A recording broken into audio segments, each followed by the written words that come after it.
আচ্ছা দিবা, একটা কথা সত্যি করে বল তো, জিদান ভাইয়ার প্রতি তোর সত্যি কোনো ফিলিংস নেই? অনেস্টলি বলবি, উনি তোকে এতটা পছন্দ করে, তবুও কেন এত নাটক করছিস ভাই? দেখ সাবিহা, জীবনটা শুধু আবেগ দিয়ে চলে না। ওনার আর আমার বৈশিষ্ট্য সম্পূর্ণ বিপরীত। একে তো আমি রাজনীতি পছন্দ করি না, তারপর উনি অনেকটা রেডিক্যাল।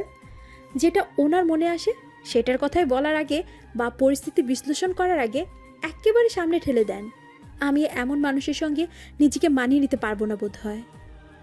দীর্ঘ নিঃশ্বাস ফেলে বলে গেল, আমি বরাবর শান্তিপ্রিয়, পরিকল্পনা মাফিক কাজ করতে পছন্দ করি। আর উনি, ওনাকে যতটুকু জেনেছি, মেজাজ হাই, এক কথায় ঝুঁকিপূর্ণ লোক একটা।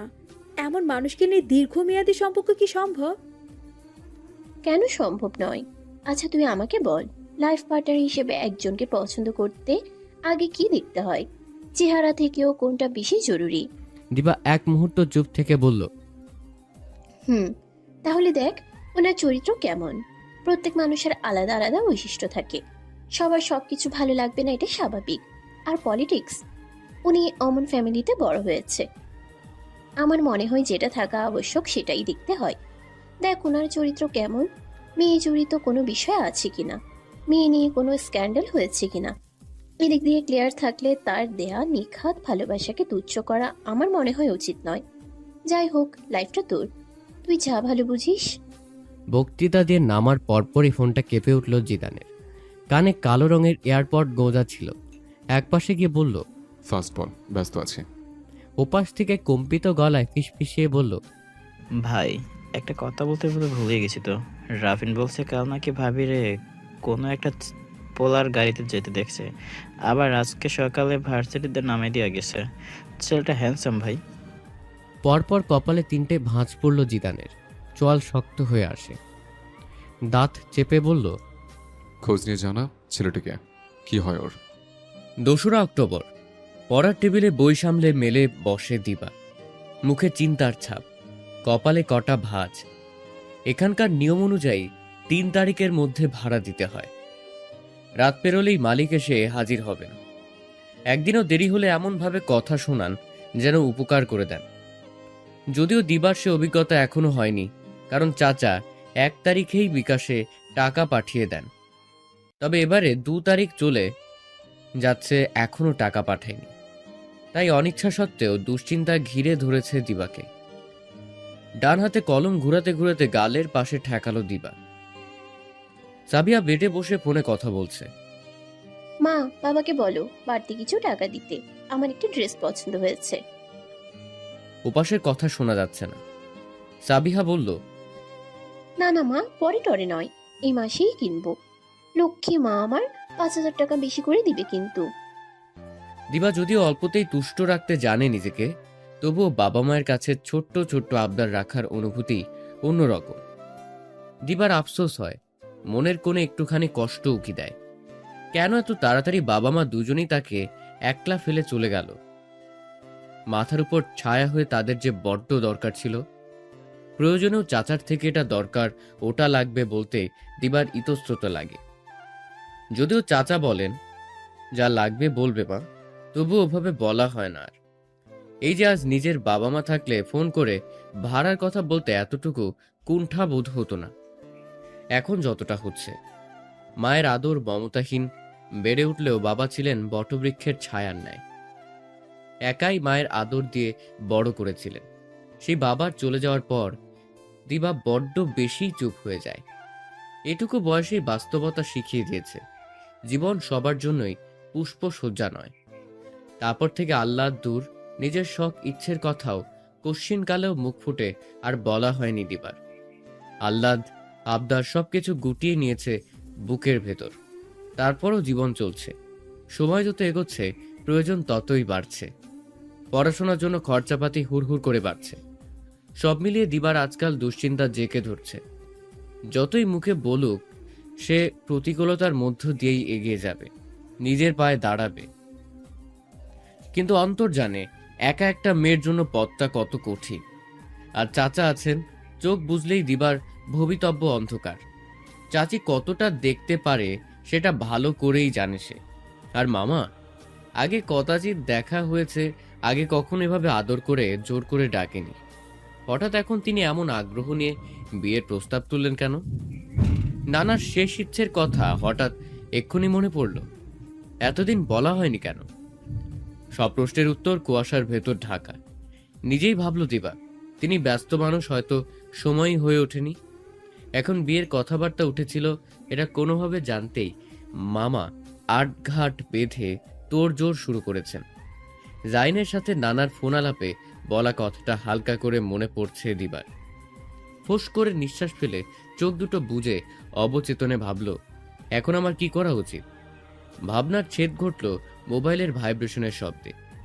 চট করে চোখ মেলে ফোনটা হাতে নিতেই কপালে বিরক্তির ছাট পড়ল। রিসিভ করল না দিবা। দ্বিতীয়বার কল না আসার স্বস্তির নিঃশ্বাস ফেলল। কিন্তু বিধিবাম স্বস্তিটুকু লহমায় কর্পূরের মতন উবে গেল। মেসেজ আসায় ফোনটা আর এক দফায় কাঁপল সেকেন্ডের জন্য। Be downstairs in 5 minutes. If you're late, I'm coming up. Don't test me. No excuses. এই হুমকি উপেক্ষা করার একরত্তি সাহস দেখাতে পারল না দিবা। ওড়নাটা মাথায় টেনে রুম থেকে বেরোনোর প্রস্তুতি নিতে নিতে সাবিহাকে বলল, নিচে যেতে হবে একটু, যাবি? এখন? হুম। কিন্তু কেন? ঘড়ির কাঁটা 7:30টার আশপাশ। তিনতলার বারান্দা ধরে যেতে গিয়ে চোখ পড়ল গেট বরাবর। রাস্তার পাশে বাইকে বসে ফোন স্ক্রল করা জিদানকে। রাত 8টার পরে মেয়েদের আসা যাওয়া কঠোরভাবে নিষিদ্ধ। যাক, 8টা বাজেনি জন্য একদিক দিয়ে বাঁচা গেল। তবু দুশ্চিন্তা হচ্ছে। মালিক খুব কড়া। লোহার পকেট গেট দিয়ে দিবাকে ঠেলে ঠুলে বের করে ওপাশে দাঁড়িয়ে মুচকি হেসে বলল সাবিহা। অল দ্য বেস্ট দোস্ত। দিবা মোটা মোটা চোখে তাকাতেই সাবিহা মুখটা নিরীহ বানালো। বলল, আমি পাশেই আছি। দেখ, জিদান ভাইয়া হঠাৎ কেন ডাকলেন? গেট বরাবর দেয়ালের পাশ ঘেঁষে দূরে দাঁড়িয়েই রাগত স্বরে বলল দিবা। কি সমস্যা? হেলমেটটা খুলে হ্যান্ডেলে বাঁধিয়ে রেখে নেমে জবাবে বলল জিদান। Big problem. একেবারে সামনে গিয়ে দাঁড়ালো জিদান।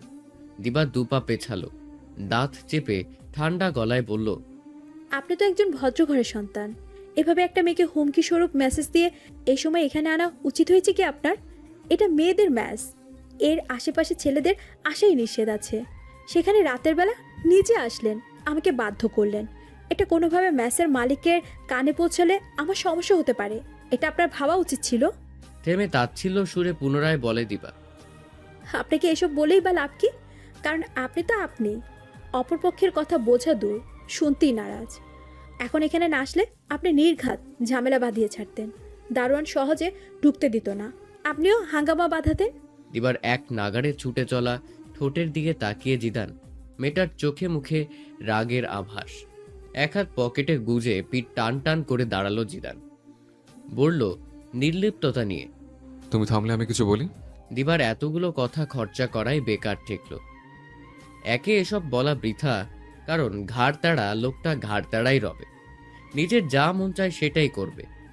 জিদান গলায় প্রশ্ন নামিয়ে বলল, ছেলেটা কে ছিল? কি হয় তোমার? দিবার ভ্রু গুটিয়ে এলো। জিদান সোজা সাপটা বলল, ম্যাজিস্ট্রেট জায়েন মির্জা কি হয় তোমার? দিবার কুঞ্চিত ভ্রুদয় মিলিয়ে গেল। ভনিতা ছাড়াই বলল, আমার কাজিন। যদিও জিদান এইটুকু খবর জেনেই এসেছে। মামাতো কাজিন, রাইট? হুম। ঠান্ডা গলায় বলল জিদান। শোনো, তার সঙ্গে তোমার যতই আত্মীয়তার সম্পর্ক থাক, আমি দেখতে চাই না কেউ তোমার পাশে ঘুরঘুর করুক কিংবা তোমার কাছে আসুক। আমি এটা টলারেট করতে পারবো না। আর লিসেন, তুমি কোথায় যাচ্ছ, কি করছো, এটা বিলম্ব হলেও সব আমি জানবো। তাই কথাটা হাওয়ায় উড়িয়ে দিবে না, বরং অক্ষরে অক্ষরে পালন করবে। দুই হাত বুকে ভাঁজ করে চোয়াল শক্ত করে বলল দিবা। সবাইকে নিজের মতো ভাবছেন কেন আপনি? সে কেন আমার পিছনে ঘুরঘুর করবে? He is a gentleman. তার সঙ্গে এসব ঘুরঘুর বকাটেপনার শব্দগুলো চায় না। জাইনের পক্ষ হয়ে দিবার মুখের কথাগুলো জিদানের রাগে ঘি ঢালল যেন। মুহূর্তেই জিদানের মুখের পেশিগুলো টন টন করে উঠল। চোখ দুটো রাগে জলজল করছে। আর এক পা এগিয়ে দিবার কাঁধের উপর দিয়ে বাম হাতটা দেয়ালে শব্দ করে ঠেকালো। দিবা কিঞ্চিত ভড়কালো। যথাসম্ভব রাগ সংযম করে বলল জিদান, তোমার সেই জেন্টলম্যানের কথা আমি শুনতে আসিনি। যা বললাম সেটা করবে, ব্যাস। দিবাও পাল্টা বলল, আমি বাধ্য নই। আমাকে বাধ্য করো না এমন কিছু করতে, যাতে করে আমার প্রতি তোমার খারাপ ধারণাই বাড়ে। আপনার প্রতি ভালো ধারণাও আমার নেই। দপ করে চোখ বুজে নিল জিদান। ছোট শ্বাস ফেলে দিবার মুখের দিকে তাকিয়ে বলল, এই, তুমি সবসময় আমার সাথে এইভাবে তেরা করে কেন কথা বলো বলো তো? এমনিতে তো চুপচাপ দেখি, বাকিদের সাথে অমায়িকভাবে হাসি মুখে কথাবার্তা বলো, তাহলে আমার সাথেই কেন এমন বৈষম্য? আমার সাথেই তোমার যত তেরামি। যে যেমন তার সাথে তেমনি তো আচরণ করতে হয়। জিদান এবারে গলার স্বর খাদে নামিয়ে শুধালো, তোমার অ্যাকচুয়ালি আমাকে নিয়ে প্রবলেমটা কি বলবে ক্লিয়ারলি? আমার সবচেয়ে অপছন্দনীয় বিষয় হলো ফোর্স করা। যদিও আমার নিজের ক্ষেত্রে বারংবার বাধ্য হতে হয়, সবার জোর করে চাপিয়ে দেওয়া কাজগুলো চুপচাপ মেনে নিতে হয়। তথাপি আমি এই বিষয়টা মন থেকে মানতে পারি না। অথচ সেই শুরু থেকেই আপনি আপনার একতরফা ভালো লাগাকে আমার উপর চাপিয়ে দিচ্ছেন। বারবার আমি এটা বলেছি, কিন্তু আপনি নাছোড়বান্দা, কোনো কথাই শুনছেন না। আপনার আমাকে ভালো লাগে, ইটস নর্মাল, ভালো লাগতেই পারে। তাই বলে আপনার ভালো লাগাকে জোর করে চাপিয়ে দিবেন, এটা কিন্তু ঠিক না। জিদান ঠান্ডা গলায় প্রশ্ন ছুড়ল, তোমার আমাকে ডিসলাইক করার রিজন? Huge reason. যাই হোক, আমি সেসব বলতে চাইছি না, শুধু এইটুকু চাই আপনার এই ভালো লাগা, এই মোহ দ্রুত কেটে যাক, আমিও এক দণ্ড স্বস্তি শান্তি পাই। রিজন দিতে পারোনি, তার মানে তুমি মুখে বলো এক, মনে আর এক। আমার মনে হয় মনের বিষয়টা তুমি নিজে বুঝে উঠতে পারছো না, তুমি জোর করে বুঝতে চাইছো না। যাকে এবার বলো, কে বলেছে তুমি শুধুই আমার ভালো লাগা আর মোহ? সময়ের সাথে তুমি নামক মোহ কেটে যাবে, এমনটা মনে হওয়ার উপযুক্ত কারণ? আমার এমনই মনে হয়। স্কুল কলেজে এমন অনেক দেখে এসেছি, দুজন ফ্রেন্ডদের সাথে এমন ঘটনা ঘটার সাক্ষীও আমি। কিছু ছেলে শুরুতে এমন পাগলামি করে, আমি ওটাকে পাগলামি কম ডিস্টার্ব করাই মনে করি। তারপর কয়েকদিন পর আবার অন্য কোনো মেয়েকে এভাবে বিরক্ত করে। এটা ওদের কাছে নেশার মতন। জিদান হালকা ঝুঁকে দিবার মুখের কাছাকাছি মাথাটা নামিয়ে বলল, ভালো লাগা আর ভালোবাসার মাঝে খুব সূক্ষ্ম একটা সীমারেখা আছে দিবা। কাউকে শুধু ভালো লাগলে তার থেকে বেটার কাউকে পেলে মুভ অন করা যায়, আর ভালোবাসা, কাউকে ভালোবাসলে তার জায়গাটা অন্য কাউকে দিয়ে পূর্ণ করা যায় না।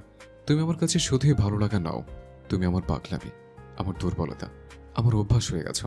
বাকিদের সাথে আমাকে গুলিয়ে ফেলবে না মিস দিবা, মেরে দিলরুবা। Got it? বলেই দুই আঙ্গুলে দিবার কপালে আলতো করে টোকা দিল, আর দিতেই দিবার সাপের মতো ফোঁস করে ফনা তলার মতন রাগী দৃষ্টি নিক্ষেপ করল। ল্যাম্পপোস্টের হলদেটে আলোতে দিবার রাগী মুখ অদ্ভুত মোহনীয়তা ছড়াচ্ছে জিদানের দু চোখে। সেদিকে নিটল চাহনিতে চেয়ে দিবার কপালের উপর থাকা ছোট ছোট চুলগুলো ফু দিয়ে সরিয়ে দেয় জিদান। দিবার ঘন পল্লব মৃদু কেঁপে উঠল। দিবা মুখ খুলবে তার আগেই জিদান মিটমিট হেসে বলল, হাসলে তুমি যেমন মায়াবী মোহনীয় হয়ে ওঠো, তেমনি রাগলে দেখছি তোমাকে ভয়ঙ্কর সুন্দর লাগে। রাগটা তুমি আরো লোভনীয় করে তোলে, চুম্বকী আকর্ষণের মতো টানছে আমাকে। যদিও দিবার ধৈর্য ক্ষমতা অনেক, তবু জিদানের প্রতিটি কার্যকলাপ, কথা দিবাকে অতিষ্ঠ করে তুলল। জিদান মুচকি হেসে পুনরায় বলল, ভালোবাসার জন্য তোমার দেয়া সাজা আমার জন্য সই, তবে ফিউচার উকিল ম্যাডাম শোনো রাখুন, ভালোবাসার দণ্ডিত আসামিকে নিজে ছাড়ানোর জন্য যেন কখনো উতলা হতে না দেখি। দিবা হাত নাড়িয়ে ইশারা করে জিদানকে দেখিয়ে পুনরায় হাতের তর্জনী স্বীয় মাথার কাছে ঘুরিয়ে বলল, আপনার মাথা পুরোপুরি গেছে, পাগল না হলেও ভাববেন আমি কখনো আপনার হয়ে লড়বো। পারলে তো আপনাকে যাবজ্জীবন কারাদণ্ডের ব্যবস্থা করব। তোমার কারাগারে যাবজ্জীবন কেন, মৃত্যুদণ্ড তো আমি আছি। বলেই চোখ টিপল জিদান। দিবার রাগী দৃষ্টি ছুড়ে বলল, আপনার ফ্ল্যাটিং শেষ হলে আমি আসছি। আপনার মতো ফালতু টাইম ওয়েস্ট করার সময় আর ইচ্ছা কোনোটাই নেই আমার। বলেই পা চালালো দিবা। জিদান এক হাত বাড়িয়ে ডেকে বলল, দিবা শোনো, প্রথম কথাগুলো মনে রাখবে কিন্তু, তোমার গার্জিয়ান হোক আর যেই হোক, তোমার আশেপাশে অমন কাউকে যেন আর না দেখি। দিবা কানে না শোনার ভান করে গট গট পায়ে পকেট গেট দিয়ে ভেতরে ঢুকলো। ফিরেও তাকালো না আর একটিবারের জন্য। বিকেলের নরম রোদ পিচের রাস্তায় আলতো আলতো ছড়িয়ে পড়েছে। আবাসিক এলাকার যানজটবিহীন রাস্তা দিয়ে দুই তরুণী হাঁটছে, যারার পরনে সাদা লং টপস, পায়ে সাদা স্নিকার্স, কাঁধের থেকে অল্প নিচ সমান চুলগুলো পনিটেল করে বাঁধা। হাঁটার তালে তালে চুলগুলো দুলছে, হাতের কোল্ড ড্রিঙ্কসে শেষ চুমুক দিয়ে নিচে ফেলে পা দিয়ে কিক মারে যারা।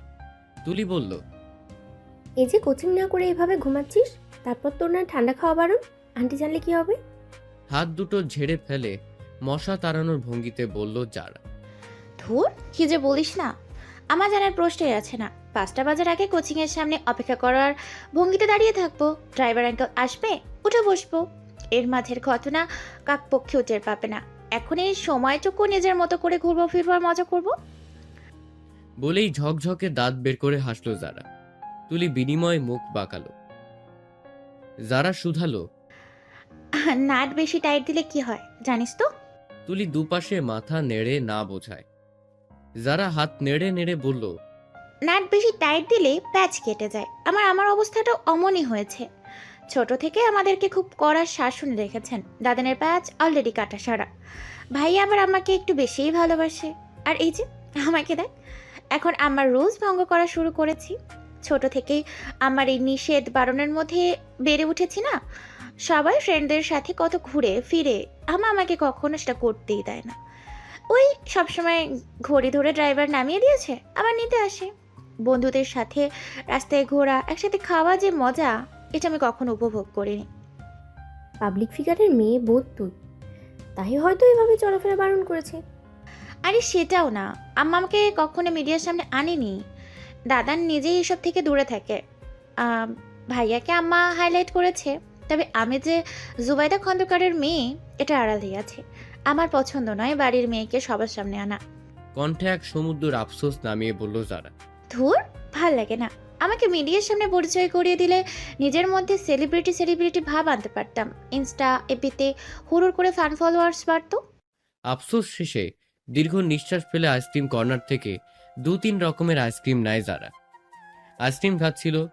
তুলি বলল, তোর না গলা ব্যথা, কোল্ড ড্রিঙ্কস, তারপরে এখন আবার আইসক্রিম, এসব খাওয়া উচিত হচ্ছে না যারা। বাসায় ঠান্ডা কিছু খেতে পারি না, আজ মন মতো ঠান্ডা খাবো। কথা আছে না, পেট ভরলেও চোখ ভরে না। আমার অবস্থা হয়েছে সেম। আজ আমি এত ঠান্ডা খাবো যে পেটের সাথে চোখ মন সব ভরে যাবে। আর গলা ব্যথা হলে ওষুধ আছে, দাদান আছে, নো চিন্তা। এই ঘাড় তাড়া মেয়েকে বলে লাভ নেই, তাই তুলি আর বাড়তি কিছু বলল না। রাস্তার পাশে সাদা এক্সিও পার্ক করা। যারা হঠাৎ ওদিকে তাকিয়ে বলল, এই, আমি গাড়ির বোনেটের ওপর বসছি, কয়টা ছবি তুলে দিবে? ওকে। ছবি এখন? হঠাৎ ছবি তোলার ভূত চাপলো? আর রাস্তায় আইসক্রিম হাতে গাড়ির বোনেটের ওপর নায়িকাদের মতন পোজ দিয়ে ছবি তুলে ছাড়লে ইনস্টাতে ফলোয়ার বাড়বে। আর তোর আম্মা জানলে? আরে ফেস রিলিভ করবো না তো, ফেস ঢাকা থাকবে। হাতের আইসক্রিম বনেটের উপর রেখে গাড়ির সামনে পোজ দিয়ে দাঁড়ালো যারা। বিভিন্ন স্টাইলে দাঁড়াচ্ছিল। হঠাৎ বলল, ড্রেসের সাথে গাড়ির রংটা ম্যাচিং করছে। ক্যাপশন দিব, বার্থডেতে বয়ফ্রেন্ডের দেওয়া গিফট। গাড়ির দিকে আঙ্গুল তাক করে দেখিয়ে বলে। তুলি প্রশ্নাতুর দৃষ্টিতে তাকাতেই যারা একগাল হেসে বলল, রিয়েল নামে আইডি খোলা না, সে ফেক আইডিতেই 14 গোষ্ঠীর সবাইকে ব্লক দিয়ে রেখেছি। কোমরে এক হাত রেখে অন্য হাতের টপস একটু টেনে তুলে হাঁটুতে হাতটা ঠেকিয়ে পোজ দেয় যারা। রাস্তার পাশ দিয়ে একটা বখাটে টাইপের ছেলে যাচ্ছিল। চোখ দিয়ে গিলে খাওয়া দৃষ্টিতে তাকিয়ে সিটি বাজালো। বিষয়টা যারা দৃষ্টিগোচর হতেই সোজা হয়ে দাঁড়ালো, হাত নাড়িয়ে চেঁচিয়ে বলল। ছেলেটি ভাবল মেয়েটা এখন নিশ্চয়ই সিনেমার নায়িকার মতন ডায়লগ দিবে, বাড়িতে মা বোন নেই, হেন তেন নীতিবাক্য ছুড়বে। ছেলেটি এই ভেবে তাচ্ছিল্য হাসলো। নিজের মধ্যে হিরো হিরো একটা ভাব ফুটে এগিয়ে এলো। যারা নিজের ফোনটা হাতে নিয়ে ছেলেটিকে উদ্দেশ্য করে বলল, পোজ দিয়ে দাঁড়াও। মোবাইল সামনে ধরলো ছবি তোলার মতো করে। ছেলেটা ভড়কালো। যারা এক হাত নেড়ে বলল, এইভাবে ভেড়া মাছের মতো দাঁড়িয়ে আছো কেন? স্টাইলিশ পোজ দাও। এক হাত জিন্সের পকেটে গুজে শটান দাঁড়াও। তুলি ভ্রু কুচকে দর্শক হয়ে উপভোগ করছে। ছেলেটা এবারে তাজ্জব বনে গেল। ছেলেটি আমতা আমতা করে বলল, পোজ দেবো মানে? কথা কেড়ে নিয়ে বলল যারা। ইয়াং ছেলে বা মেয়ের ছবি নিয়ে নর্মালি কি করা হয় জানো? ছেলেটি কোলের পুতুলের মতন বলল, ছবি, একটা বিষয় মাথায় আসছে, সেটা হলো ঘটক নেয় বিয়ের জন্য। তো ইয়েস, এখন তোমার ছবি তুলে ঘটকের হেডকোয়ার্টারে পাঠাবো, তারপর সে তোমাকে জামাই আদর আপ্যায়নের ব্যবস্থা নেবে। এই মেয়ে নির্ঘাত পাবনা মেন্টাল হাসপাতাল থেকে পালিয়ে আসছে। ভয়ে ছেলেটির প্যান্ট ভিজে যাবার জোগাড় হলো। এর মধ্যে যারা ঝটপট দুটো ছবি তুলে নিল। ছেলেটি ডানে বায়ে না তাকিয়ে দৌড়ানোর মতো করে হেঁটেই পালালো। যারা শব্দ করে হাসতে হাসতে বলল, ছবিগুলো ভাইয়ার হোয়াটসঅ্যাপে সেন্ড করছি। নিজে লিখেছি, অল্প করে ডোজ দিও, শুধু সিটি বাজিয়েছিল। পাশে একটা রেস্টুরেন্ট ছিল, সেখানে অফিসিয়ালি একজনের সাথে দেখা করতে এসেছিল জাইন। তার থেকে বিদায় নিয়ে গাড়ির কাছে আসতেই মুখটা গম্ভীর হলো তার। গাড়ির বনেটের উপর রাখা আইসক্রিম গলে পানি ঝরছে। মেয়েটার কার্যকলাপ কিছুটা দূর থেকেই লক্ষ্য করেছে সে। এগিয়ে আসতে গিয়ে স্পষ্ট শেষের কথাটা শুনল, আর শুনতেই অকস্মাৎ বলে উঠল, রাস্তায় দাঁড়িয়ে টিকটক করে সিটি বাজানোর আমন্ত্রণ করে দিলে তো সিটি তো বাজাবেই। তারপর এই নিয়ে শুরু হবে দুই পক্ষের সংঘর্ষ। এই নিয়ে আজকাল বেশি কেস আসে। যারা চমকে ঘুরে তাকালো, আঙুল তুলে রাগী স্বরে বলল, এক্সকিউজ মি, আমি ওসব বাজে লোককে আমন্ত্রণ দিইনি। আর এই যে আপনি, ওয়াও, অচেনা একজন হয়ে বক্তৃতা শুরু করছেন। আপনি কে ভাই? রোড এথিক্স ট্রেনার নাকি? জাইনের কথায় জারার বাক্য অসম্পূর্ণ রয়ে যায়। গম্ভীর গলায় বলল, না, শুধু একজন সাধারণ মানুষ আমি। আচ্ছা, এসব কি? শেষ কথাটা গাড়ির দিকে ইশারা করে দেখিয়ে বলে জাইন। যারা চট করে বলে ওঠে, কেন? আইসক্রিম? সেটা তো দেখতেই পাচ্ছি। অনধিকার চর্চা করা আমার নীতি বিরুদ্ধ। তবে এসব কিছু দেখেই মুখ ফসকে আগের কথাটা বলে ফেলেছি, সেজন্য অবশ্য সরি। তবে অন্যের গাড়ি নোংরা করা এটা কোন ধরনের ম্যানার্স? যারা মুখ বাঁকিয়ে বলল, এটা আমার বয়ফ্রেন্ডের গাড়ি, আপনার কোনো সমস্যা? রিমলেস চশমার ফাঁক গলে তীক্ষ্ণ দৃষ্টিতে তাকালো জাইন। ভ্রু কুচকে বলল, গাড়ির মালিক আপনার বয়ফ্রেন্ড? যারা মুখে হাসি টেনে সবেগে মাথা নেড়ে হ্যাঁ বোঝালো। জাইন কঠোর গলায় বলল, তাহলে আমি কে? ওমা, কোথাও বাড়ি টাড়ি খেয়ে স্মৃতিশক্তি খুঁড়িয়ে বসেননি তো? আমি কি করে জানবো আপনি কে? আত্রকও বলতে পারি আপনি পথচারী। কণ্ঠে গাম্ভীর্য বজায় রেখে বলল জাইন। সামনের এক্সিওটা আমার। বলেই থতমত খায় যারা। তড়িৎ দাঁত দিয়ে জিভ কাটলো, হড়বড় করে বলল, সরি সরি, মিস্টেক হয়েছে। বলেই আইসক্রিম হাতে তুলে নিল যারা। পকেট থেকে টিস্যু বের করে জাইন বনেটের উপর পড়া পানি, আইসক্রিমের তরল মুছে নেয়। যারা এই সুযোগে ফ্রেন্ডের হাত ধরে কেটে পড়ে। পরের দিন বিকেলের দিকে হঠাৎ জাইন ফোন করে দিবাকে বলে, পুলিশ প্লাজায় আসতে পারবে? একটু দরকার ছিল, মায়ের জন্য শাড়ি কিনবো। আসলে এসব অভিজ্ঞতা নেই তো, সেজন্য ভাবলাম কাউকে সঙ্গে নিলে বেটার হবে। ঘুরে ফিরে তোমার কথাই মাথায় আসলো। দিবা ঠিক আছে বলে।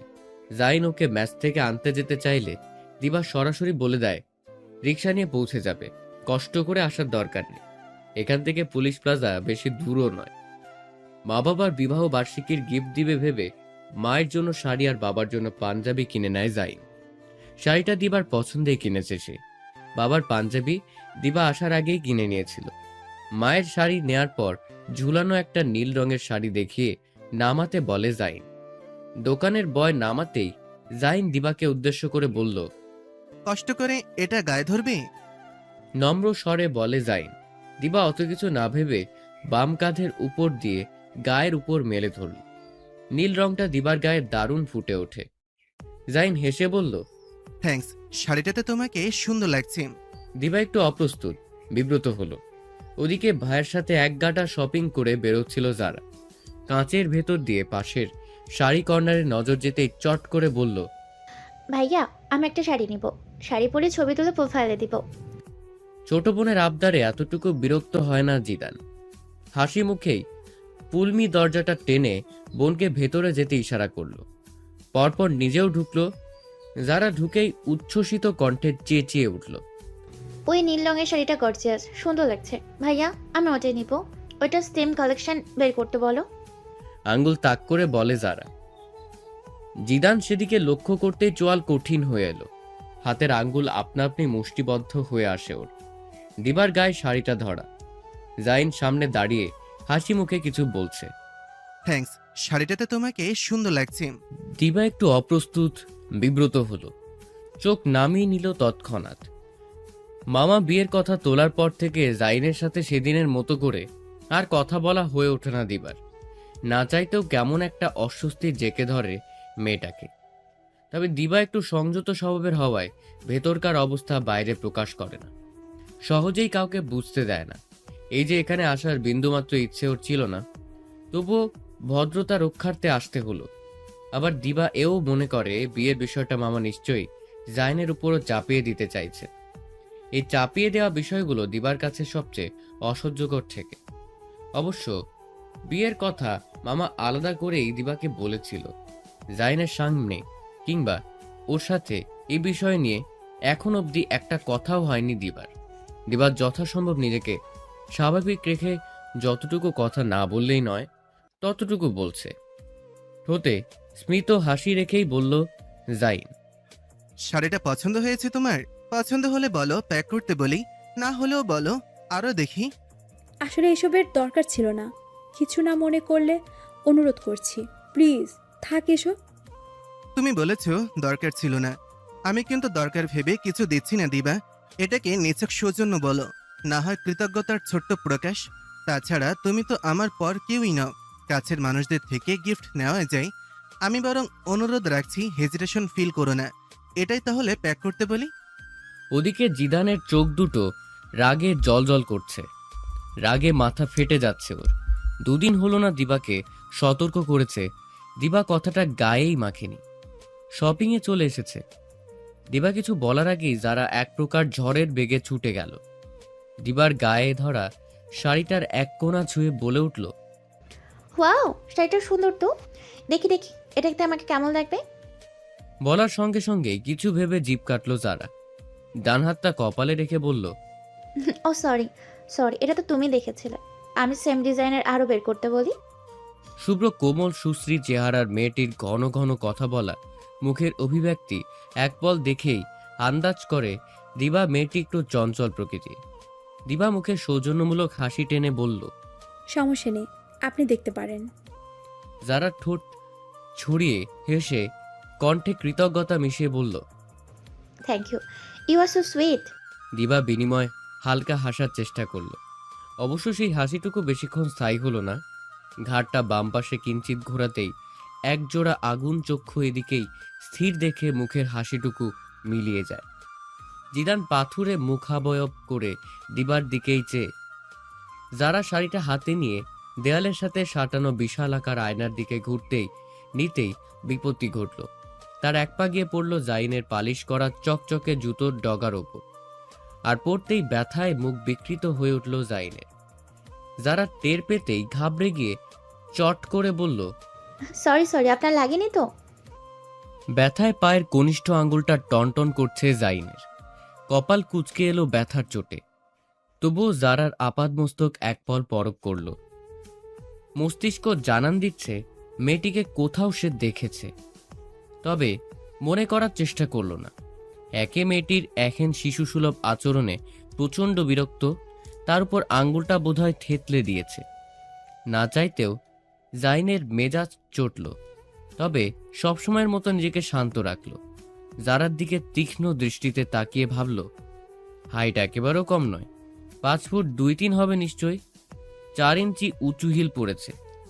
বলতে ইচ্ছে করছে, ঘোড়ার খুঁট দিয়ে পাড়া দিয়ে আঙুল চ্যাপটা করে আবার বলছি, আপনার লাগেনি তো? আশ্চর্য, কেয়ারলেস মেয়ে একটা। মনের কথাটা গিলে নেয় জাইন। গলা খাকারি দিয়ে গম্ভীর গলায় বলল, এক্সকিউজ মি ম্যাডাম, শাড়িটা যেহেতু আমরা চুজ করেছি, আপনি অন্যটা দেখলে ভালো হয়। পরপর দোকানের বয়কে উদ্দেশ্য করে বলল, এটা প্যাক করে দিন, ওনাকে বাকিগুলো দেখান। ছেলেটা ভদ্রভাবে উত্তর দিল, স্যার দুঃখিত, এই ডিজাইনটা ওয়ান পিসই আছে, অন্য ডিজাইন দেখাতে পারি।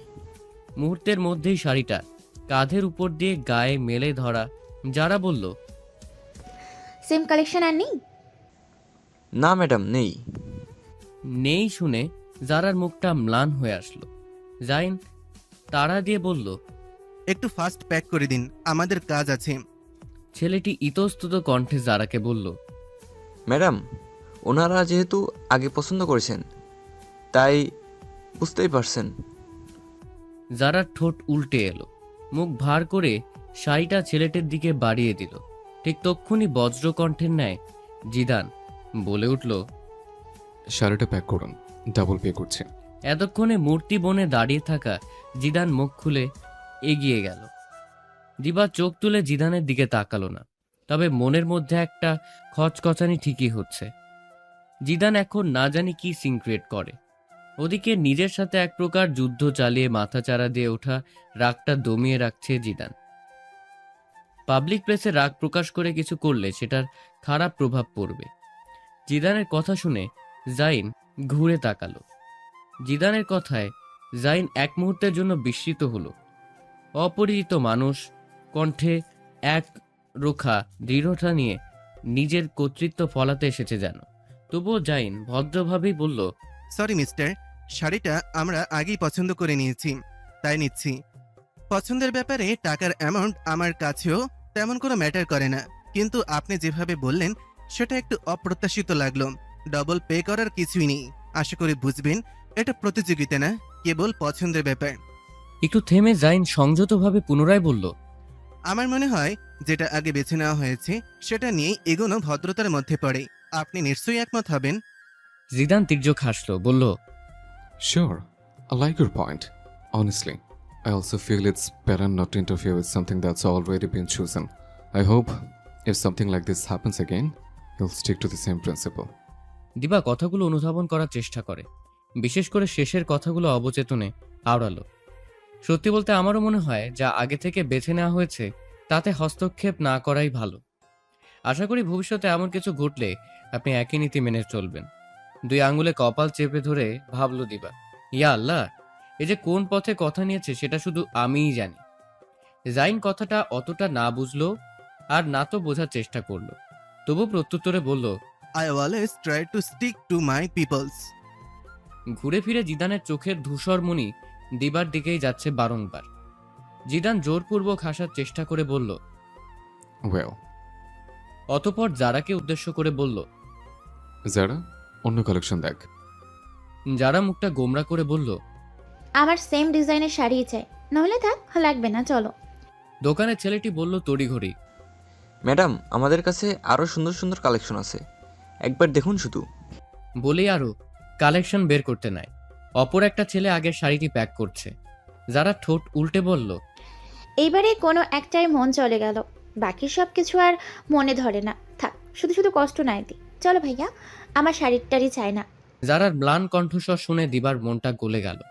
মিষ্টি দেখতে মেয়েটার উপর হঠাৎ কেমন মায়া হলো। অকস্মাৎ কি হলো দিবার নিজেও জানে না। জাইনের দিকে তাকে হুট করে বলে উঠল, শাড়িটা ওনার যেহেতু পছন্দ হয়েছে, উনি নিক না, আমি অন্য একটা নিচ্ছি। না মানে, আপনি তো আরও দেখতে বলেছিলেন। জাইন যদিও দিবার সাথে সহমত পোষণ করেনি, তথাপি সরাসরি বারণও করতে পারল না। তবে দিবার এমন কথায় মনে মনে বিরক্ত হলো। সবচেয়ে বেশি বিরক্ত হলো মেয়েটির উপর। কোত্থেকে হুট করে সে জীবনে প্রথম পছন্দ করা শাড়িটা নিয়ে নিচ্ছে, এমন বাচ্চামো চিন্তা জাইনের কাছে একটু অদ্ভুত ঠেকলেও মেয়েটির উপর চরম রাগ ক্ষোভ জন্ম। সৌজন্যতা রাখার জন্য দিবা চট করে একটা শাড়ি দেখিয়ে পছন্দ হয়েছে বলে। জিদান দাঁতে দাঁত চেপে ক্যাশ কাউন্টারের সামনে গিয়ে দাঁড়ালো। এক হাতে বেশ কটা ব্যাগ, অন্য হাতে পকেট থেকে ওয়ালেট বের করছে। এটা থেকে যারা এগিয়ে এসে বলল, ভাইয়া, ব্যাগগুলো আমার কাছে দাও। থাক, সমস্যা নেই। যারা বারণ শুনল না, ভাইয়ের সাথে ব্যাগগুলো হাতে নিয়ে পাশাপাশি দাঁড়ালো। হাতের ব্যাগগুলোর বালা ধরেই ডেস্কের উপর রাখলো। রেখে মাথাটা এদিক ওদিক ঝুলানো শাড়ি দেখতে থাকে যারা। দিবাকে উদ্দেশ্য করে বলল, জাইন, তুমি বসো, আমি বিল দিয়ে আসছি। ক্যাশ কাউন্টারটা দরজা বরাবর সামনে। দিবা শোরুমের মাঝ বরাবর দাঁড়িয়ে। জাইন সোজা কাউন্টারের ফাঁকা স্থানে দাঁড়ালো। জিদান টাকা পরিশোধ করেই সরে দাঁড়ায়। জাইন ওর হাতের ব্যাগগুলো ডেস্কের উপর নামিয়ে পকেট থেকে টাকা বের করতে নেয়। যারা বেখেয়ালে নিজের ব্যাগ ধরে টান দিতেই ঝপ শব্দ করে কিছু নিচে পড়ল। নিচে তাকিয়ে দেখে জিভ বের করে এই রে বলে উঠল। পরপর জাইনের দিকে তাকিয়ে নিরীহ মুখ বানিয়ে বলল, সরি, খাও করিনি। জারার মুখের দিকে এক পল তাকালো জাইন। পরপর মেঝেতে পড়া ব্যাগগুলোর দিকে তাকিয়ে বিরক্তির শ্বাস ফেলল। হাঁটু মুড়ে বসে ব্যাগগুলো গুছাতে থাকে। এদিকে অপরাধ বোধ থেকে সাহায্য করার অভিপ্রায়ে চট করে যারা উবু হয়ে বসতে নেয়।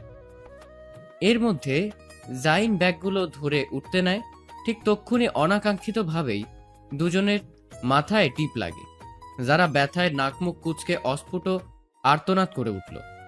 আহ মাগো! এক হাতে কপাল ডলতে আরম্ভ করলো। জাইনের হালকা লাগলেও প্রকাশ করলো না। সোজা হয়ে দাঁড়ালো, ভাবলো যেখানেই যায় এই মেয়ে তাণ্ডব শুরু করে দেয়। যারা কপাল ডলতে ডলতেই কাঁদো কাঁদো স্বরে বলল, উফ, আপনি তো দেখছি সিমেন্টের পিলার, মাথা ফেটে গেল আমার। কিছু মনে উঠতেই গমগমে স্বরে বলে উঠল, শুনুন, ছোটবেলায় গল্প শুনেছি একবার গুঁতো খেলে শিং গজায়, তাই আবার একবার গুঁতো নিতে হয়, নইলে শিং উঠবে, আর শিং গজালে আমাকে বিশ্রী লাগবে, কেউ বিয়ে করবে না। তো এখন আস্তে করে একটা গুঁতা দিন তো।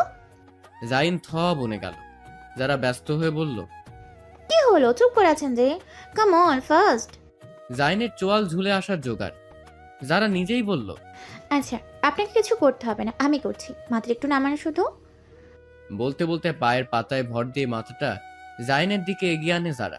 মেয়েটা যেমন তার ছেঁড়া তেমনই ডেঞ্জারাস। একটা কথা আছে, ব্রেক ছাড়া গাড়ি আর মাথার তার ছেঁড়া নারীর সামনে যেতে নেই, দুটোই বিপজ্জনক। জাইন চট করে দুপা পিছিয়ে গেল। রাগী স্বরে বলে উঠল, স্টপ, স্টুপিড একটা। বলেছিলাম হোক তোমার রিলেটিভ বা যে কেউ, সব ছেলে থেকে নিজেকে দূরে দূরে রাখবে। কথাটা গায়েই ধরে নেই। কথাগুলো কর্ণকুহুরে পৌঁছতেই দিবা একটু চমকে ঘাড় ফিরিয়ে চাইল। প্রত্যুত্তরে বলল, আপনি বোধহয় ভুলে গেছেন আমি আপনার কথা শুনতে বাধ্য নই, এটাও বলেছিলাম। দপ করে মেজাজটা চটল আবার জিদানের। খপ করে দিবার হাত শক্ত করে চেপে ধরে নিজের দিকে ঘুরিয়ে নিল। ঠেসে রাখা রাগ একটু একটু করে ভেতর থেকে বেরুতে থাকলো। বলল কঠিন স্বরে, মানছিও তোমার কাছে, তবে এটা মানতে পারছি না। তোমার প্রতি ওর অযাচিত হস্তক্ষেপ। তোমাকে নিয়ে শপিং আসার মতো অধিকার ও কি করে পেল বলো? দিবা তীক্ষ্ণ দৃষ্টিতে নিজের বাহুর দিকে তাকালো। জিদান শক্ত করে চেপে ধরে আছে। দিবা সেদিকে তাকিয়েই বলল, তার আগে আপনি বলুন, আপনি কোন অধিকারে আমার হাত ধরেছেন? আমি কি কখনো আপনাকে এমন অধিকার দিয়েছি? তোমার ক্ষেত্রে অন্য কারোর সাথে আমার তুলনা আনবে না। কেন? ঠান্ডা গলায় হুমকি স্বরূপ বলল জিদান। যেদিন থেকে তোমায় ভালোবেসেছি সেদিন থেকেই তোমার প্রতি অন্য কারো অধিকার আমি মুছে দিয়েছি। তোমার জন্য বাকি সব পুরুষ চিরকাল নিষিদ্ধ। আন্ডারস্ট্যান্ড? হাত ছেড়ে দূরত্ব বজায় রেখে কথা বলুন। আর জাইন আস্তে নিয়েই দাঁড়িয়ে পড়ল। দিবার হাতটা জিদান তখনও ধরে আছে। কপালে তিন তিনটে ভাঁজ পড়ল জাইনের। দিবার কথা অসম্পূর্ণ রয় জাইনের ডাকে। জাইন এগিয়ে আসতে আসতে ডেকে উঠল, দিবা। দিবা অন্য হাতের সাহায্যে জিদানের হাতটা সরিয়ে দেয়। জাইনের ফর্সা মুখটা ফ্যাকাশে হয়ে উঠেছে। তবে দিবাকে নিশ্চুপ দেখে সংযত কণ্ঠে জিজ্ঞাসা করল, দিবা কোনো সমস্যা? না। তুমি চেনো নাকি? জিদান নির্লিপ্ত। দিবা মাথা নেড়ে ছোট করে বলল, জি। জাইন প্রশ্নাতুর দৃষ্টিতে তাকিয়ে দিবা বলল, আমার ভার্সিটির সিনিয়র হন। এতটুকুই? দিবা চোখ তুলে তাকিয়ে বলল, হ্যাঁ। দুই হাত পকেটে গুজে মেরুদণ্ড টান টান করে দাঁড়ালো জিদান। বাম পাটা মেঝেতে নাচিয়ে বলল, 1 সেকেন্ড, আপনাকে ক্লিয়ার করে রাখি। আয়।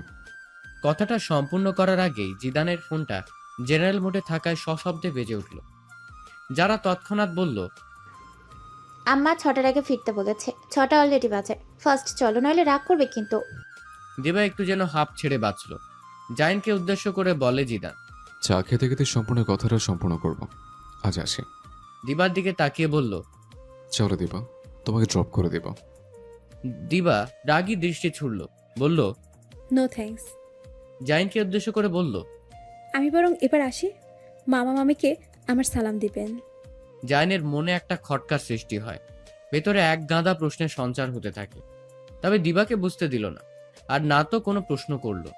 একসাথে ওরা বেরুলেও যার যার মতো গন্তব্যের উদ্দেশ্যে রওনা হয়। মলের সামনে থাকা রিকশায় ওঠে দিবা। গাড়ির ব্যাক সিটে ব্যাগগুলো রাখতে রাখতে দিবাকে জাইনের সাথে না যেতে দেখে জিদানের রাগের পারদ নিচে নামতে থাকে। ওদিকে গাড়িতে বসে ফার্স্ট এইড বক্স হাতে নিয়ে আঘাত লাগা আঙ্গুলে অ্যান্টিসেপটিক লাগিয়ে ব্যান্ডেজ করে নেয় যায়। দুদিনের 2 ঝলক দেখাতে বিরক্তির খাতায় মেয়েটির নাম উঠে যায়। রাত্রি 11:50 মাত্রই শুয়েছে দিবা। চোখ লাগতেই বালিশের পাশে রাখা ফোনটা ভোঁ ভোঁ করে কেঁপে উঠল। প্রথমবার কেটে যায়, দ্বিতীয়বারের মাথায় ঘুম চোখেই হাতড়ে ফোনটা তোলে। চোখে ঘুমের রেশ এতটাই ভারী যে স্ক্রিনের দিকেও ঠিকমতো তাকায়নি। রিসিভ করে ঘুম জড়ানো গলায় বলল, হ্যালো, কে? ওপাশ থেকে শুধু নিঃশ্বাসের শব্দ ভেসে এলো। দিবা কানের সাথে ফোনটা ঠেসে চোখ বুজে আছে, ঘুমে তলিয়ে যেতে চাইছে। কয়েক পল পর ওপাশ থেকে নরম কণ্ঠস্বর এলো। দেবা, শব্দটা ঘুমন্ত মাথার ভেতর ঢেউ তুলল। দিবা চোখ ডলে ফোনটা সামনে টেনে নিল, কণ্ঠে বিরক্ত মিশিয়ে বলল, উফ, এই মাঝরাতে ফোন দিয়ে কি চাই? কবে আপনার পাগলামি বন্ধ হবে আর আমি একটু রেহাই পাবো বলতে পারেন? প্রথম প্রশ্নের উত্তর তোমাকে চাই, আর যেদিন তুমি আমার হবে সেদিনে আমার পাগলামি বন্ধ হবে। আমার ঘুম পাচ্ছে, রাখছি। আর দয়া করে ফোনের চার্জ শেষ করে দিবেন না বারবার কল দিয়ে। জিনানের কণ্ঠে এবার আদেশের সুর। শোনো, 5 মিনিট সময় দিলাম, নিচে নামো। দিবা অবাক হয়ে চেঁচিয়ে উঠল, আপনার মাথা ঠিক আছে? রাত 12টা বাজে এখন, আমি নিচে যাব? অসম্ভব, গেট লক করা। এই ছোটখাটো অসম্ভবকে সম্ভব করা চেতনের কাছে চুটকি বাজানোর মতন। গেট খোলা আছে, ফার্স্ট আসো। দিবা ফোঁস করে নিঃশ্বাস ফেলে বলল, এটা বাংলাদেশ, এখানে ঘুষ দিলে এসব ম্যানেজ করা ব্যাপার না, তাই অবাক হচ্ছি না। তবে আমার পক্ষে এখন নিচে যাওয়া অসম্ভব। যতই হোক, লেডিস মেসের ভেতরে জিতানে যাওয়াটা শোভনীয় দেখায় না। হাম্বল রিকোয়েস্ট করছি, একটি বলার জন্য আসো, জাস্ট 5 মিনিটসের জন্য। যাও, প্রমিস করছি। আজকের পর মিসের সামনে এসে বিরক্ত করবো না। আশা করে বুঝতে পেরেছো কেন এসেছে। জাস্ট উইশ করে চলে যাব। দিবা, আমার উপর বিশ্বাস রাখতে পারো, সো নিশ্চিন্তে আসো। শেষের কথাগুলো একটু অদ্ভুত অনুভূতির জন্ম দেয় দিবার মনে। শক্ত করে কিছু বলতে গিয়েও পারল না, বোঝানোর সুরে বলল, দেখুন, এত রাতে নিচে যাওয়া ভালো দেখায় না, আর আমি এসব জন্মদিন পালন করি না। আমার কাছে সব দিনই সমান, তাই বলছি। কথা কেড়ে নিয়ে বলল জিদান। আমার কাছে স্পেশাল, নো মোর ওয়ার্ডস। ঘাট তারা নাছরবান্দা লোকটা ছাড়বে না। দিবা অগত্যায় নিরুপায় হয়ে বলল, এতই উইশ করার শখ হলে ফোনেই উইশ করুন, তবু আমি নিচে টিচে যেতে পারবো না। হুম, এইভাবে নয়, সামনাসামনি আসবে। এভাবে বলে আমার কষ্ট করে আসার মানে ছিল না। থেমে বলল, এই, তোমার মনটা কি ইস্পাতের তৈরি? এত করে বলছি তবুও তোমার দিল নরম হচ্ছে না? আচ্ছা, এত ভালো করে বলে যখন লাভ হলো না তখন? থামলো জিদান। দিবার কপালে চিন্তার ভাঁজ পড়ল। বলল, তখন কি? জানলাটা খুলে দেখো, বাইরে ঝেড়ে ঝেড়ে বৃষ্টি হচ্ছে। আমি তখন থেকেই ভেবছি তুমি না আসলে আমি সকাল পর্যন্ত এইভাবে বসে থাকবো। আপনি বৃষ্টিতে কাক ভেজা হলো আমার কি? আমার কিচ্ছু যায় আসে না, তাই বলছি এসব পাগলামি বাদ দিন। এই বলে আর একটা শব্দ উচ্চারণ না করে কল কাটে দিবা। থেকে থেকে বিদ্যুৎ চমকাচ্ছে, হালকা হাওয়ার সাথে ঝিরিঝিরি বৃষ্টি পড়ছে। অভির গায়ে রেনকোট। বিরক্ত হয়ে বলল, তুই থাক, আমি গেলাম। বৃষ্টিতে ভেজে জ্বর ঠান্ডাকে আমন্ত্রণ জানানোর সব তোর, তুই জানা। আম্মুর একমাত্র ছেলে আমি, তোরই মজনুগিরির সঙ্গ দিতে গিয়ে আমার আম্মুর কুল আমি খালি করতে চাই না। জিদান চোখ রাঙিয়ে তাকালো, বলল, বৃষ্টিতে ভিজলে মানুষ মরে নাকি? বিদ্যুৎ চমকাচ্ছে। যাই হোক, আমি ওদিকে একটা চায়ের দোকানের ছাউনি আছে, ওখানে অপেক্ষা করছি। আধা ঘন্টার মধ্যে না আসলে আমি সত্যি চলে যাব। যা তুই। বাইকের সামনে রাখা বুকেই থেকে একটা লাল গোলাপ হাতে নেয় জিদান। দাঁত দিয়ে নিচের অধর কামড়ে কিছু ভেবে ফুলের পাপড়ি একটা ছিঁড়তে ছিঁড়তে অস্ফুটে বলল, শি লাভস মি। আরেকটা ছিঁড়ে বলল, শি লাভস মি নট। মনে মনে স্থির করে পাপড়িগুলো এভাবে ফেলতে ফেলতে দেখবে শেষ পর্যন্ত কি হয়। দিবা আসবে না ধরেই নেয় জিদান। পাপড়িগুলো শেষ হলে চলে যাবে স্থির করে। আর দিবার মতো মেয়ের এই সময় নিচে না আসাটাই স্বাভাবিক। দিবার চোখে ঘুম নামছে না, না চাইতেও বারবার চিন্তা হচ্ছে, জিদান সত্যিই তো আবার নিচে বসে নেই। দিবার নিজের সাথে দ্বিধা দ্বন্দ্বে থেকে উঠে জানালার পর্দা সরিয়ে বাইরে তাকালো। ল্যাম্পপোস্টের হলদেটে আলোতে অদূরে একটা ছায়া মূর্তি দেখা যাচ্ছে। ধীরে ধীরে স্পষ্ট হয় ওটা জিদান। মনের কোণে উকি দেয় ভার্সিটিতে জিদানের করা উপকারের কথা। একদিন মেয়েলি সমস্যায় সাদা কামিজের পিছনে দাগ ফুটে উঠেছিল। ক্যাম্পাসের ভরা মাঠে বেশ কিছু ছেলেসহ মেয়েরাও হাসাহাসি করেছিল বিষয়টায়। সেই সময় কেউ একজন পিছনে এসে আড়াল করে দাঁড়ায়। টি শার্টের উপর বুক খোলা চেক শার্ট পরা ছিল তার। শার্টটা খুলে দিবার দিকে বাড়িয়ে দেয়, ইশারায় গায়ে জোড়াতে বলে। শার্টটা একটু ঢিলে ঢালা, বড়সড় থাকায় বিব্রতকর। লজ্জাজনক বিষয়টা আড়াল করা যায়। তারপর জিদানের চোখের অগ্নি দৃষ্টিতেই সবার হাসাহাসি ঠাট্টা মজা নেয়া এক নিমিষেই থেমে যায়।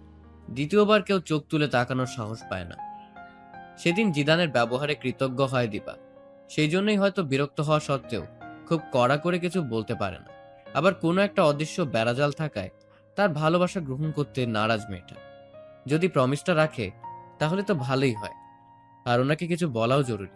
এই ভেবে দিবা নিচে যাওয়ার সিদ্ধান্ত নেয়। সাবিয়া আজকেই বাড়িতে গেছে। তিনজন একসাথে এক রুমে থাকে, তবে সে মেয়েটিও বেশ কয়েকদিন হলো বাড়িতে আছে। দিবা ছাতা খুঁজে না পেয়ে অমনেই গেল।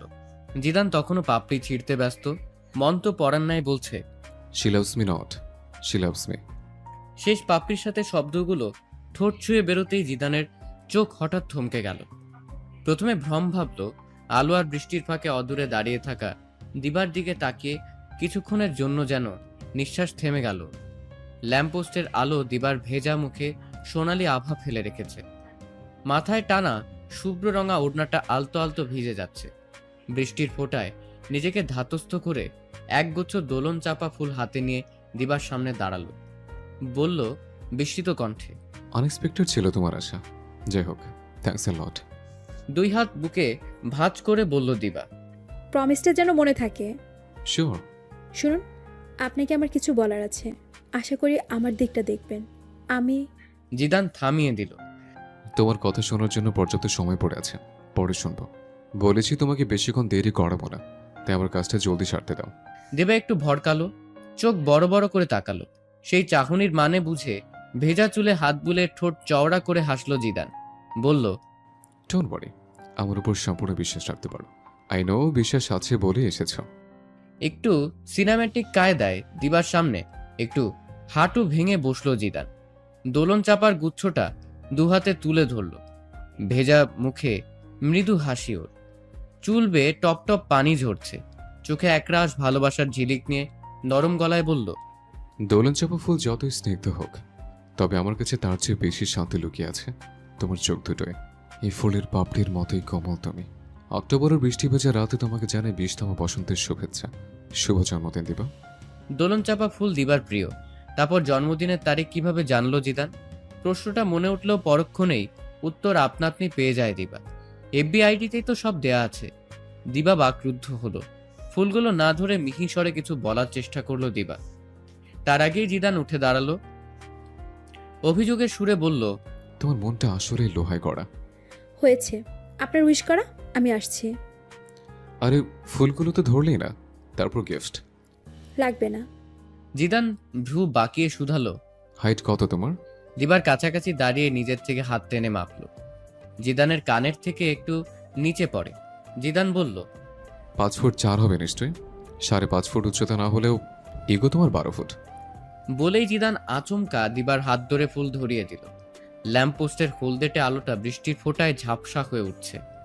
ঝিরিঝিরি বৃষ্টিতে বাতাসের মাটির গন্ধ মিশে আছে।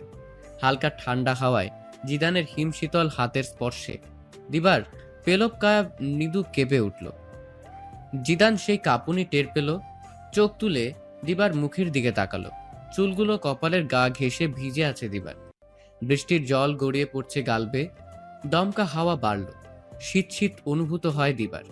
আলো অন্ধকারে দিবার মুখে শান্ত স্নিগ্ধ অদ্ভুত এক নরম দীপ্তি ছড়িয়ে পড়ছে।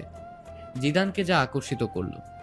শীত অনুভূত হওয়ায় দিবার ভেজা ভেজা পাতলা অধৈর্যরা মৃদু কাঁপছে, যা জিদানকে সম্মোহনের ন্যায় টানছে। জিদান ঘোর লাগা দৃষ্টিতে তাকালো। হৃদস্পন্দন লাগামহীন ছুটছে। জিদান যেন নিজের মধ্যে নেই। দিবা চলে যাওয়ার জন্য ঘুরে দাঁড়ায়। তক্ষুনি হাতে টান পড়ল। জিদান হঠাৎ দিবার হাত ধরে নিজের দিকে ঘুরিয়ে নিল। নিঃশব্দ রাতটা এক মুহূর্তে থেমে যায়। গলায় কাঁপা কাঁপা হিমসুর, চোখে নেশা মিশে থাকা একরাশ আকুলতা নিয়ে বলল, এই বৃষ্টির ফোঁটাগুলো যেন তোমারই মতো শান্ত, অথচ সর্বনাশা। হাওয়াটা তোমার গন্ধে ভরে গেছে। সবই আমাকে উস্কে দিচ্ছে। অল্প বেইমানি করছে আজ মনটা। একটু ভুল করলে কি খুব ক্ষতি হবে দিবা? দিবা কোনো কিছু ঠাউর করার আগেই এক পলক দিবার মুখটা নিজের নাগালের মধ্যে টেনে নিল জিদান। দিবার চোখ বিস্ফোরিত হয়। সারা শরীর শক্ত হয়ে উঠল। মুহূর্তেই ঝট করে জিদানের বুকের উপর হাত রেখে ধাক্কা দিল। জিদান সম্বিত ফিরে পেতেই অপরাধ বোধ নিয়ে আঙ্গুল মুষ্টিবদ্ধ করে অবচেতনে আওড়ালো, ও শিট শিট শিট। দিবার দিকে তাকাতেই দিবার চোখের ছলছল জল দেখে অপরাধ বোধে দগ্ধ হলো ওর ভেতরটা।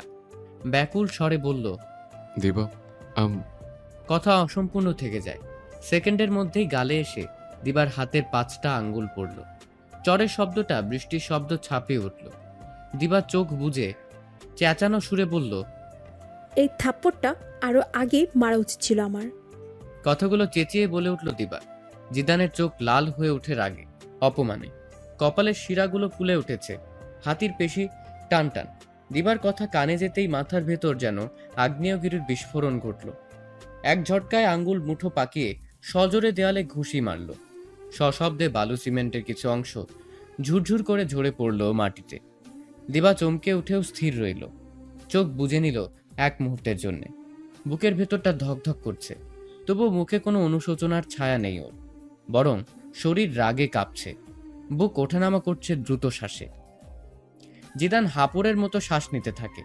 দিবার জায়গায় আজ অন্য কেউ থাকলে এক্ষুনি এই মুহূর্তে তার ভবলীলা সাঙ্গ করে তার অস্তিত্ব নিঃশেষ করতে দুবার ভাবত না জিদান, এখানেই পুঁতে রাখত।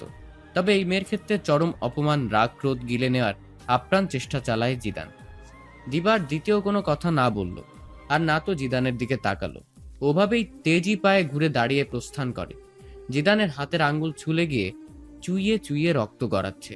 সেদিকে না আছে ওর ভ্রুক্ষেপ, আর না তো একবার ব্যথায় টু শব্দটি করেছে। রাতে নীরবতা ভেঙে বাইকের ইঞ্জিনের গর্জন ছুটে চলেছে বাতাস কাঁপিয়ে।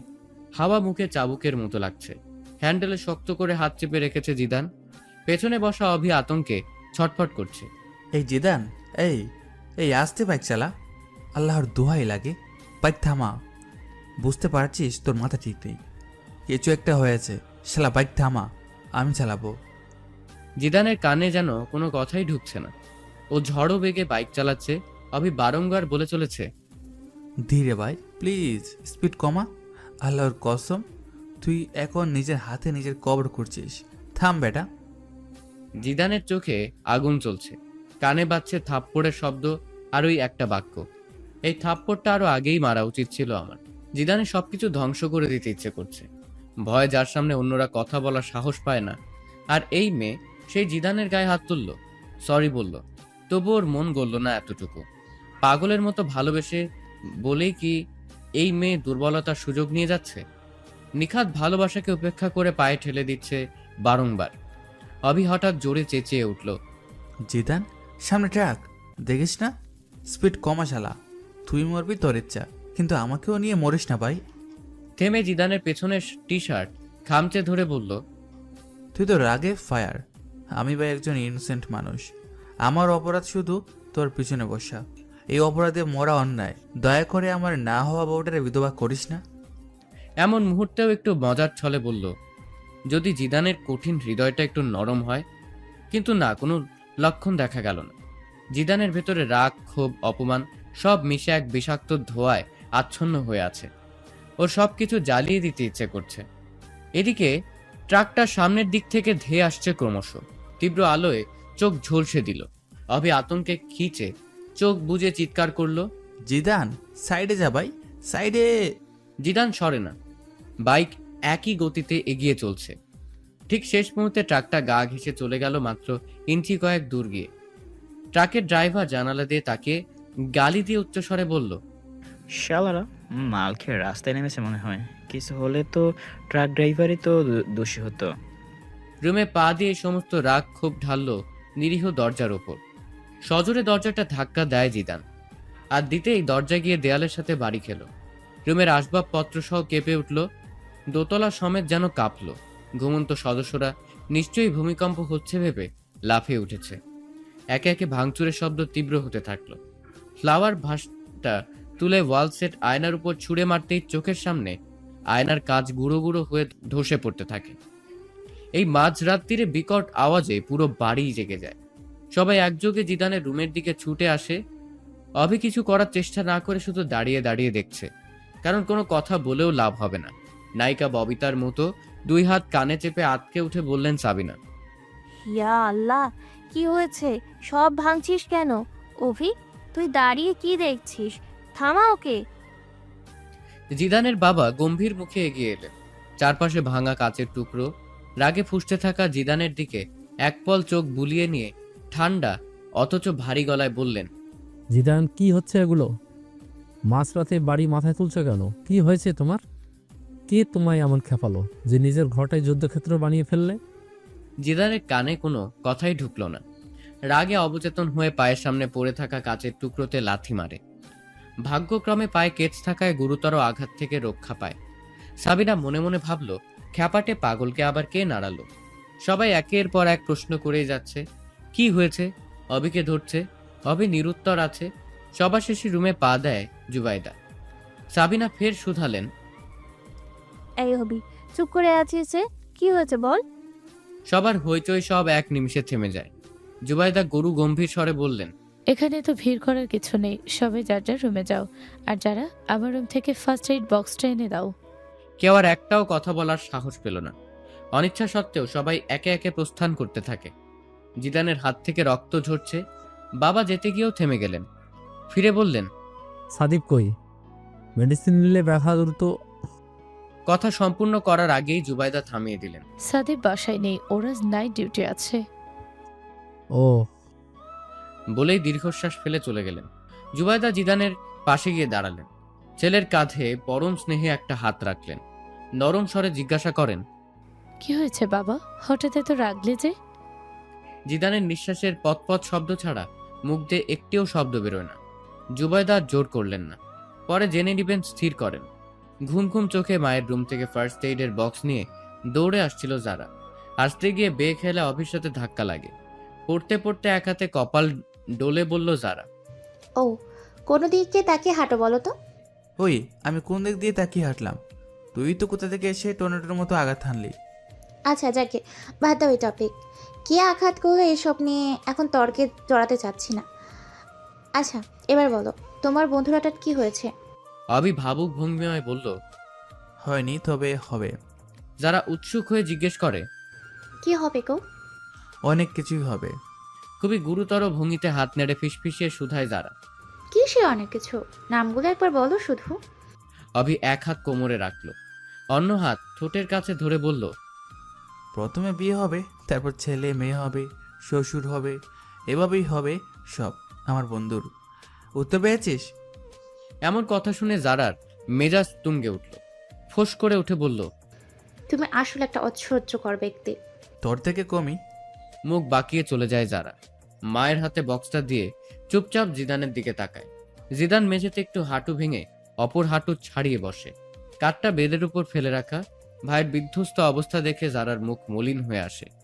জুবাইদা বলেন, বুয়াকে বলো এক্ষুনি এখানে আসতে, রুমটা ক্লিন করতে হবে। আর হ্যাঁ, বলেই তুমি সোজা রুমে চলে যাবে, রাত জাগবে না, ঠিক আছে?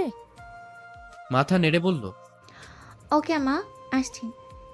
ছেলের গা ঘেঁষে বেডে বসলেন জুবাইদা। দীর্ঘ নিঃশ্বাস ফেলে জিদানের হাতটা কোলের উপর তুলে নিলেন। তুলোয় অ্যান্টিসেপটিক লাগিয়ে ক্ষতস্থানে লাগালেন। যত্ন সহকারে ছেলের হাতে ব্যান্ডেজ লাগিয়ে দিলেন।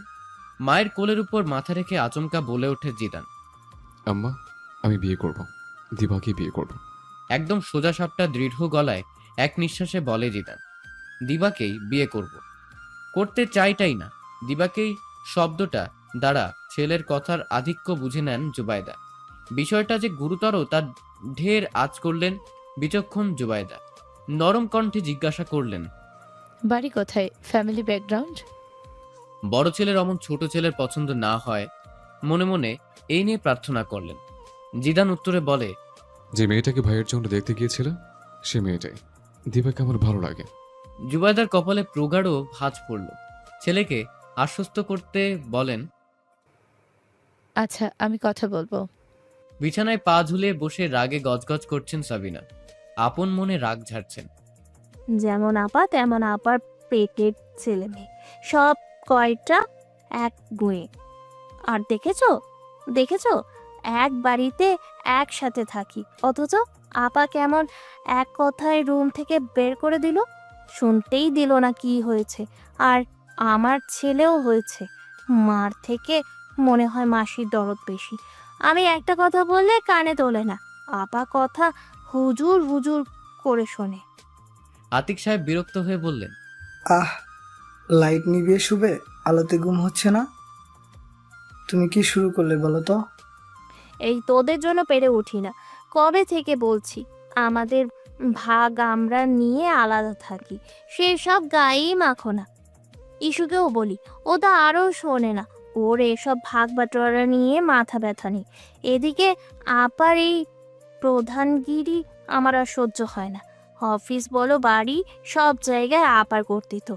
আপার এই শৈবাচারিতা কবে যে শেষ হবে